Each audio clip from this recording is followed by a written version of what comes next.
கம்பமற்ற பார்க்கடல் கலங்கு நான் கலங்குமோ சுத்தமற்ற ஜோதிகள் இருள் வந்து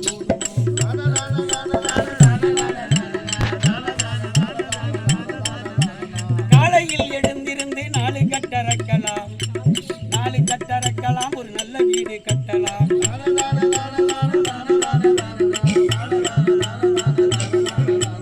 கல்லை எங்கே நட்டு வைத்து கடவுள் என்று போற்றுவோம் சுத்தி வந்து முனமுனன்னு சொல்லும் மன்றம் ஏனடா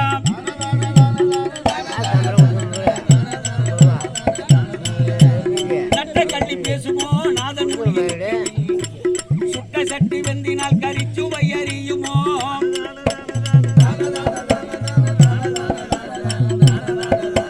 செங்கலம் உடைந்து விட்டால் வேணனங்கள் செய்யலாம் ஒரு பொங்கலம் உடைந்து விட்டால் பூஷணங்கள் செய்யலாம்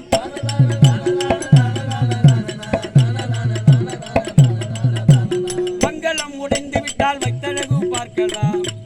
மங்களம் உடைந்து விட்டால் வைத்தழகு பார்க்கலாம் இந்த எங்கலம் உடைந்து விட்டால் எதற்காகும்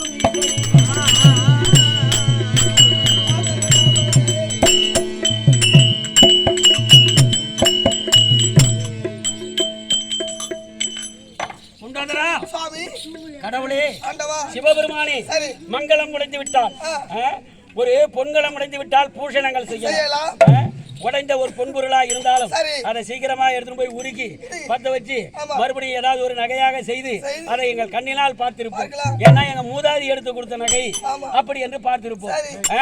அதுவாறு வெங்கலம் உடைந்து விட்டால் வேணனங்கள் செய்யலாம் பொங்கலம் உடைந்து விட்டால் ஒரு பூஷணங்களையே செய்து விடலாம் மண்கலம் என்று சொல்லக்கூடிய சாதாரண மண்பாண்டம் இருக்கிறது இந்த மண்பாண்டம் ஏதோ ஒரு மூதாதிகள் எடுத்து கொடுத்தது இதை என்னுடைய அடையாளமாக வச்சுக்கீங்க அப்படி என்று சொன்ன அந்த மண்கலம் உடைந்து விட்டால் அதை எடுத்து நாம் எரிவது அல்ல அதுவாறு நடுவீட்டிலே வைத்து இது பெரிய எங்க மூதாதிகள் எடுத்து கொடுத்த இது ஒரு பொருளாச்சே அப்படி என்று அதை பாதுகாத்து அதை வணங்கி வருவார்கள் வணங்குவது சாதாரணமான விஷயமே கிடையாது அதுவாறு மங்களம் உடைந்து விட்டால் வைத்தழகு பார்க்கலாம் இந்த எண்களம் என்று சொல்ல முடியாது 5 பஞ்ச பூதங்கள் இருக்கிறது அல்லவா இந்த 5 பூதங்களும் நம்ம என்னென்னமோ செய்து கொண்டு வருகிறது எவ்வளவோ ஆட்டி படைக்கிறது எவ்வளவோ வித்தைகளை எல்லாம் செய்கிறது நல்லதையும் செய்கிறது கெட்டதையும் செய்கிறது இப்படிப்பட்ட ஊத்த சரீரம் என்று சொல்ல முடியாது இந்த சரீரத்திலே 5 பஞ்ச பூதங்களாக அமர்ந்திருக்க முடியாது இந்த 5 பஞ்ச பூதம் அல்லவா இந்த 5 பூதங்களும் மறைந்து போய்விட்டால் அதற்கு பெயர் என்ன பிணம் இந்த பிணம் என்று சொல்ல முடியாது வார்த்தையை வர வைத்தாயே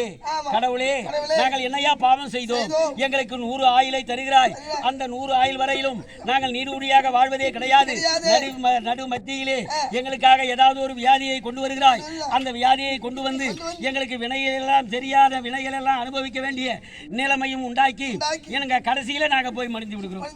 சிவபெருமானி அதுவார் களவாடி பொருள் பறிக்கும் கள்ளர் தன் உறவு வேண்டேன் காலன் அவன் என் உயிரை கவரும் நாளோ மதமான வாழ்க்கையை நான் வெறுத்த பின்னே மனைவி எங்கே மக்கள் எங்கே பண்டு மித்திரர் தான் எங்கே சினமான கட்டையை கழுவி குளிப்பாட்டி பாடையின் மேல் ஏற்றுனாலும் மனைவிதான் பாடையின் மேல் புரண்டருகுனாலும் ஏதரியா பிரேதமதை தீக்கிர யாக்குனாலும் பாழான வாயுதேவன் இந்த உடலை காற்றாகி பருகை செய்தால் அதற்கு 5 படுகுழி வெட்டி தள்ளி புதைக்க நினைத்தால் அதற்குள் இருக்கும் நரப்புழுக்கள் எல்லாம் இந்த பிரேத முழு பங்கனவே செல்லரிக்கும் எதற்குமே உதவாத இன ஜடலத்தை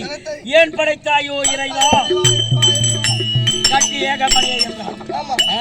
இந்த உடலால் சரீரம் அதாவது போய்விட்டால் இந்த பிணத்தை கொண்டு போய் கொளுத்தி விடடா அப்படி என்று சொன்னவனே பாமனை மக்கள் எல்லாம் இவ்வளவு நாளாக நாம பாதுகாத்த உடல் இந்த உடலை நம்ம கண் எதிர்க்க எப்படிடா கொளுத்துவது அப்படி என்று அதற்கு பயந்து அதவாறு இடுகாடு என்று சொல்லக்கூடிய சுடுகாட்டிலே மணலை தோண்டி குழி தோண்டி அதிலே புதைத்து விடுகிறார்கள் அதோட போயிடுதா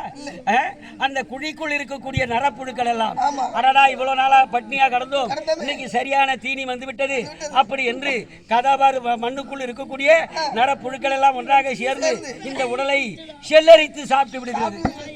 அப்ப எதுக்குமே உதவுதா எதற்குமே உதவாத ஈன ஜடலத்தை ஏன் படைத்தாயோ இறைவா கட்டி ஏகமடைய என்றார்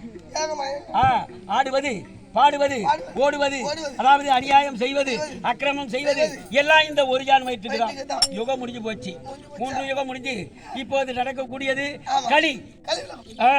இந்த கலியானது முத்துவதா இருந்தால்